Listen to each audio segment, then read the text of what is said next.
Hello there, my name is Pavlos Termoch, and as always, we will unveil the top news of recent days. 2024 is an election year. The elections in India ended last Friday, and today the 10th European Parliament elections begin. This is the first European election in the context of a major war on the continent, with even greater risks of cyber attacks, large-scale disinformation campaigns, and influence in public opinion using latest technologies. Russia's attempts to influence the elections have been recorded for several weeks. This spring, the leaders of Belgium and the Czech Republic publicly stated that informed and EU leadership and the governments of other member states in writing that they have intelligence and evidence of the activity of Russian spy networks and agents to influence European elections. Moscow's goals are obvious: to elect as many pro-Russian candidates as possible to the European Parliament and to strengthen the voices of Russian propaganda.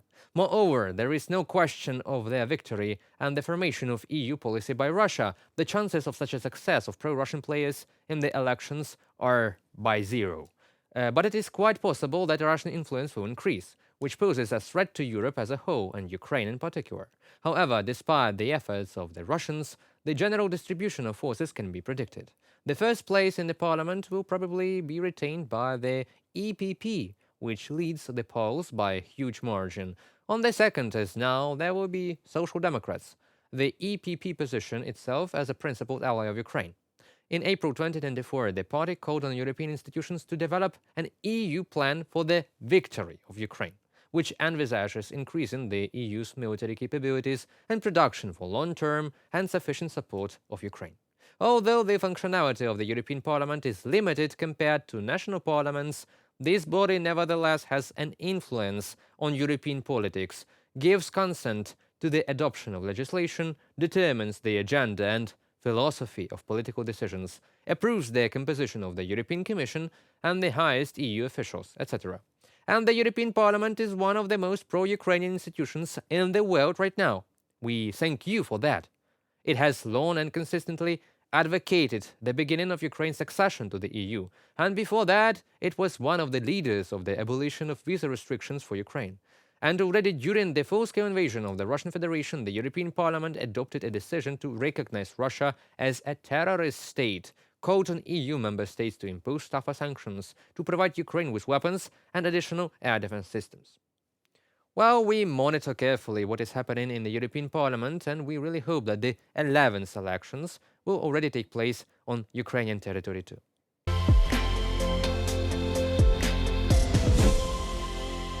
One year ago, the Russian forces blew up the Kakhovka Dam, an hydropower plant, on June the 6th, which they had occupied for more than a year by that time. It is the largest man-made ecological catastrophe in Europe in decades. The Kakhovka Reservoir was the second largest reservoir in Ukraine in terms of area and the largest in terms of water volume. It was located in the three regions of Ukraine: Zaporizhia, Dnipropetrovsk, and Kherson, spanning a length of 240 kilometers.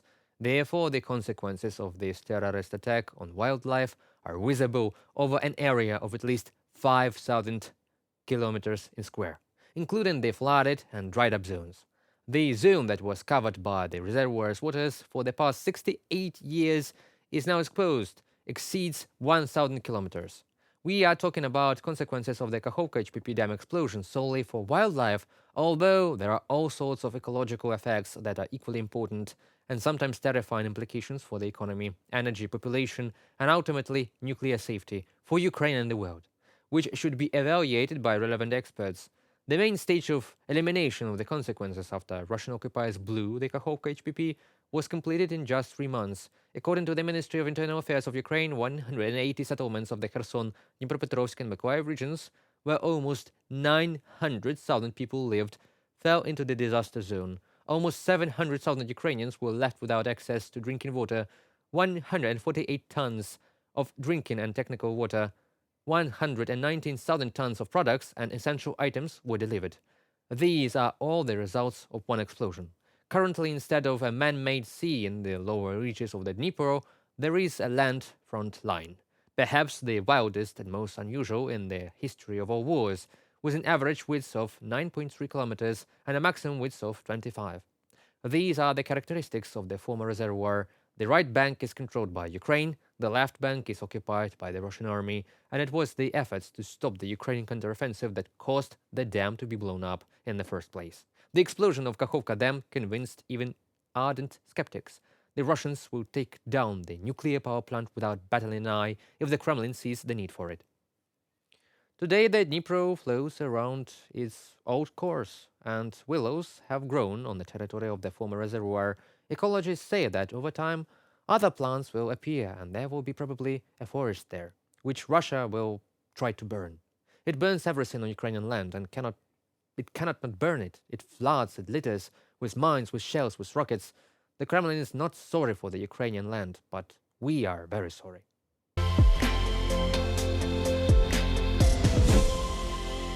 Today, the Western world marks the anniversary of the Allied landing troops in Normandy, 1944, one of the turning points of the Second World War, the D-Day. After all, then, a second front opened against Hitler's Germany, but for Ukraine, Normandy has another definition. After all, exactly 10 years ago, the leaders of Ukraine, Germany, France, and Russia, Petro Poroshenko, Angela Merkel, François Hollande, and Putin met as a foursome on June 6, 2014, in Normandy during the celebration of the 70th anniversary of the D-Day operation. The first meeting did not bring concrete results. Its participants only spoke in favor of the earliest possible ceasefire in Donbass. But at the end of June, the Normandy format held talks by phone, and the next face-to-face meeting took place in October 16th, 17th in Milan. At this summit, the Minsk I was agreed upon, a memorandum that provided for a temporary ceasefire in Donbass and the holding of elections in the occupied territories according to Ukrainian laws. The second meeting of the Normandy format took place in Minsk on February 11th and 12th, 2015, and lasted about 17 hours. The result was the signing of Minsk II. The agreement provided for a ceasefire from February 15th, withdrawal of heavy weapons from the contact line, exchange of prisoners, all for all. Within a few months after the meeting, the parties held several more telephone talks, and the meetings were held by the foreign ministers. Everything came down only to the discussion of the peacekeeping mission, the work of the OSCE, and the discussion of the implementation of the so-called Minsk agreements.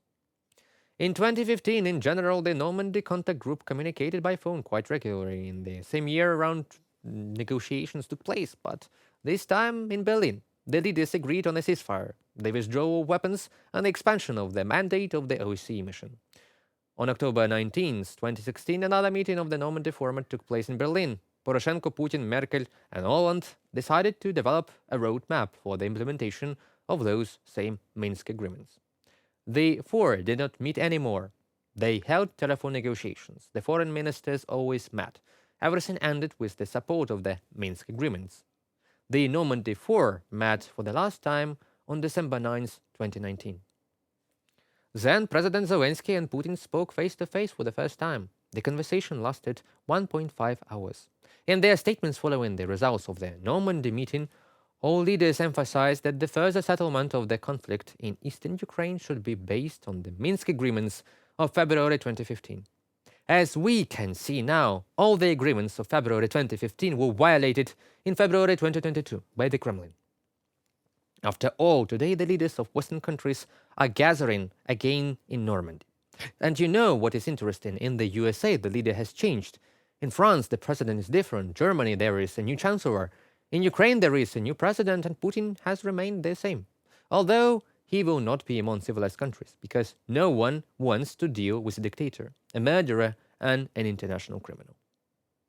That concludes our today's video. Thank you for watching. Stay updated, comment, like, and subscribe to our UATV English channel for more news from Ukraine. It is your support that really matters for us. Goodbye.